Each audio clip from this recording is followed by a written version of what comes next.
निरीक्षक आचार्य सीताराम की द्विवेदी महिला महाविद्यालय, प्रधानाचार्य डिग्री कॉलेज, प्रधानाचार्य हमारे बाल विद्यालय माध्यमिक स्कूल डोमरी, जितने शिक्षक शिक्षिकाएँ हैं हमारे बीच उपस्थित, हमारे प्यारे बच्चों और उनके माता पिता, ये बड़ा गौरव का पर्व होता है जब हम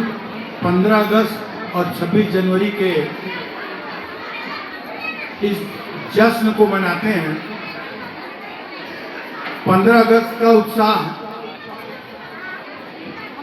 वहाँ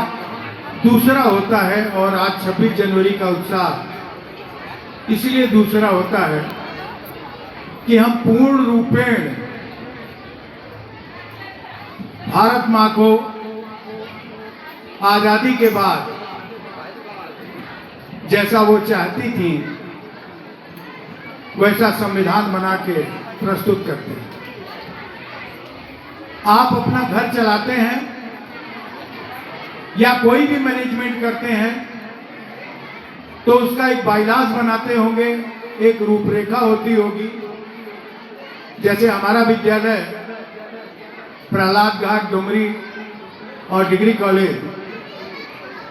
तीनों एक संवैधानिक प्रतिबद्धता से बना हुआ है जिसे हम सोसाइटी का नाम देते हैं। 1947 के बाद जैसा कि आप हमारे चित्रों में देख रहे हैं, ऐसे हजारों शहीदों ने रक्त बहाने के उपरांत अंग्रेजों को यहां से भगाया और हम स्वतंत्रता का 15 अगस्त 1947 को आकाश में तिरंगा फहराने का काम हमने किया। और अधूरा साम्राज्य लेने से कोई लाभ नहीं था, इसलिए जितने हमारे वरिष्ठ नेतागण थे, पंडित जवाहरलाल नेहरू, सरदार वल्लभ भाई पटेल और जितने भी अन्य लोग थे जो स्वतंत्रता संग्राम में कोई 10 साल जेल में था, कोई 11 साल जेल में था। लाला लाजपत राय जी की अंग्रेजों के खिलाफ प्रदर्शन करने में सर पे चोट लगी, इससे उनका निधन हुआ। तो ये सारे लोगों को हम जो बचे थे उन्होंने ये कहा कि हम राष्ट्र को तो प्राप्त कर चुके हैं, लेकिन इसका संचालन कैसे किया जाए, क्योंकि इस राष्ट्र में बहुत से भाषाओं, बहुत सी जातियों, बहुत से लोग रहते हैं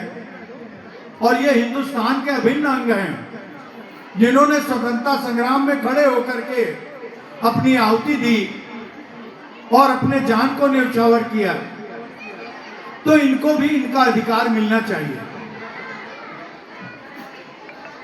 130 सदस्यों की एक कमेटी बनाई गई और उस कमेटी ने भारतवर्ष का संविधान किस प्रकार होगा इसको डॉक्टर भीमराव अंबेडकर के सानिध्य में लिखना शुरू किया, जिसमें सबके अधिकार सीमित थे, सबके अधिकार संरक्षित थे और आपके बोलने की स्वतंत्रता, कहीं आने जाने की स्वतंत्रता और आपका अहिंसावादी किसी सरकार के खिलाफ धरना प्रदर्शन भी लिखा हुआ है, क्योंकि महात्मा गांधी ने जब आज़ादी प्राप्त की थी तो शायद अहिंसा का मार्ग ही अपनाया था और उनका सत्याग्रह होता था और अंग्रेजों को झुकना पड़ता था, क्योंकि हम बल से किसी को नहीं मना सकते, नहीं छल से कोई बहुत दिन तक मानता है।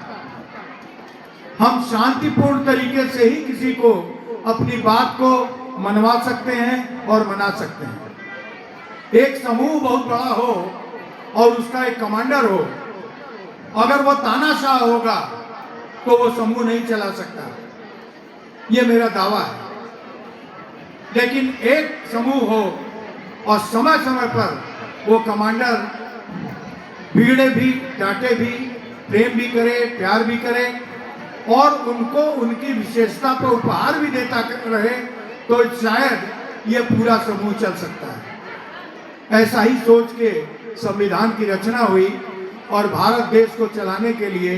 एक पुस्तक लिखी गई जिसको हम भारत का संविधान कहते हैं। और आज 26 जनवरी उस संविधान दिवस के रूप में भी मनता है और हम पूर्ण रूपेण आज़ादी को स्वीकार कर चुके होते हैं, उसे एक बंधन में बांध देते हैं कि नहीं, ये चीज़ इनके लिए सही होगी, ये चीज़ इनके लिए सही होगी, किसको कौन सा अधिकार दिया जाएगा, यही संविधान है। और आज 26 जनवरी गणतंत्र, गण यानी सब लोगों का, समूह का बनाया हुआ एक तंत्र है जिसे कि हम 26 जनवरी के रूप में मना रहे हैं और ये प्रतिवर्ष मनाते चले आ रहे हैं। लेकिन फिर परिवर्तनशील राष्ट्र है, परिवर्तनशील पूरा विश्व है, समय समय पर इस संविधान के एक एक पन्ने को फाड़ने वाले लोग भी आते रहे। किसी ने किसी को लड़ा दिया, किसी ने किसी की बेमनस्ता पैदा कर दी, कहीं किसी के अधिकार को छीन लिया। और ये इसलिए हुआ क्योंकि वो स्वतंत्रता संग्राम में अपने रक्त की आहुति नहीं दिए थे, उन्हें प्रेम से मिल गई स्वतंत्रता और उन्हें लगा कि सोने की कटोरी में खीर मिली है और चांदी के चम्मच से इसको खाना है। अगर उस समय वो होते और एक भी बलिदानी होते तो शायद ये कल्पना नहीं होती। पंडित जवाहरलाल नेहरू की पुस्तक में भी ये कोट किया गया कि 70 साल उपरांत अगर जातिवाद में बटेगा ये देश, धर्मवाद में बटेगा ये देश, तो इस देश का चलना मुश्किल हो जाएगा। लेकिन ये लाइन संविधान में नहीं लिखी गई। जब आपका काम एक दूसरे को लड़ाने से नहीं होता तो आप आपस में ही लड़ने लगते हैं, जैसा कि वर्तमान में परिलक्षित हो रहा है और रोज देखने को मिल रहा है। और हम उस कमी को ये सोच करके बार बार कुंठाग्रस्त हो जाते हैं कि उन शहादतों का क्या होगा जिन्होंने इस देश को आजाद किया और अपने लहू को इस धरती पर बहाया और ये कभी नहीं कहा था कि जातवाद में, धर्मवाद में, भेदभाव में इस देश को बांट दो। उन्होंने कहा था कि सब मिल के चलेंगे, साथ साथ इस देश की उन्नति के बारे में सोचेंगे, देश को दूर से दूर पहुंचाने का काम करेंगे। और दूर से दूर पहुंचाने का मतलब ये होता है कि हम आर्थिक रूप से मजबूत रहेंगे, बल से मजबूत रहेंगे, लेकिन छल से मजबूत जिस दिन हम हुए उस दिन इस देश का पतन हो जाएगा और संविधान बनाना ही व्यर्थ हो जाएगा। आप देख लें, जो लोग 1947 को मेरे ख्याल से कोई नहीं दिखाई दे रहा है, लेकिन आज़ादी के समय में जो बच्चे रहे होंगे, छोटे रहे होंगे, जो भी देखा होगा उन्होंने, उनको आज महसूस हो रहा होगा कि जिन लोगों ने सेक्रीफाइस किया, हमने उनको क्या दिया और उन्होंने हमको क्या दिया। आज हम खुली हवा में सांस लेते हैं तो ये लगता है कि ये हवा हमारी है। एक समय था जब हम खुली हवा में सांस नहीं ले पाते थे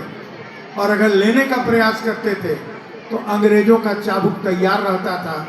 कि नहीं नहीं, यहाँ नहीं, वहाँ सांस लो, ये हमारी जगह है। और हम यहाँ तक पहुँच गए। उन्नति हमने किया जरूर, लेकिन जितनी करनी चाहिए थी 75-77 साल में, उतना हमने किया नहीं, क्योंकि हमारे बीच भ्रष्टाचार का भी दीमक फैलता चला गया, जातवाद का भी दीमक फैलता चला गया, धर्मवाद का भी दीमक फैलता चला गया। और ये चारों पाए जो कुर्सी के थे, ये इतना ज्यादा दीमकों ने खा लिया कि अब कुर्सी गिरने की स्थिति में आ गई है। तो मैं अपने बच्चों से अपील करूंगा, आप सबसे अपील करूंगा कि कम से कम दीमक के चारों पायों को, खाई हुई कुर्सी को बचाइए। नए पाए तैयार हो रहे हैं, उस कुर्सी को और दृढ़ बनावें और संविधान को लागू करें अपने ऊपर और लोगों को बतावें संविधान के बारे में। मैं लॉ ग्रेजुएट भी हूं और मैंने ये निश्चय किया है कि 9 से लेकर 12 तक आधी घंटे मैं संविधान का क्लास भी लूंगा और लॉ का क्लास भी लूंगा। उनको उनके राइट्स को भी बताऊंगा और आपराधिक आईपीसी, सीआरपीसी, आपके कंपनी लॉ, जितने भी लॉ हैं उनके बारे में भी उनको समझाऊंगा, ताकि भविष्य में अगर कोई भी उनके राइट को रोके तो वो संविधान के उस अनुच्छेद के बारे में कह सकें कि इसमें हमारा राइट है, इसको आप नहीं रोक सकते। इन्हीं शब्दों के संग आपका काफी समय हमने लिया और हम भारत माता की भूरी भूरी कोट कोट प्रशंसा करते हैं कि उसने हमें रहने का स्थान दिया, उसने हमें अन्न दिया, जल दिया और उन हवाओं का शुक्रिया अदा करते हैं जिसमें हम सांस लेते हैं और आज़ादी की सांस लेते हैं। मेरे संग बोलिए, भारत माता की, भारत माता की, भारत माता की जय हिंद।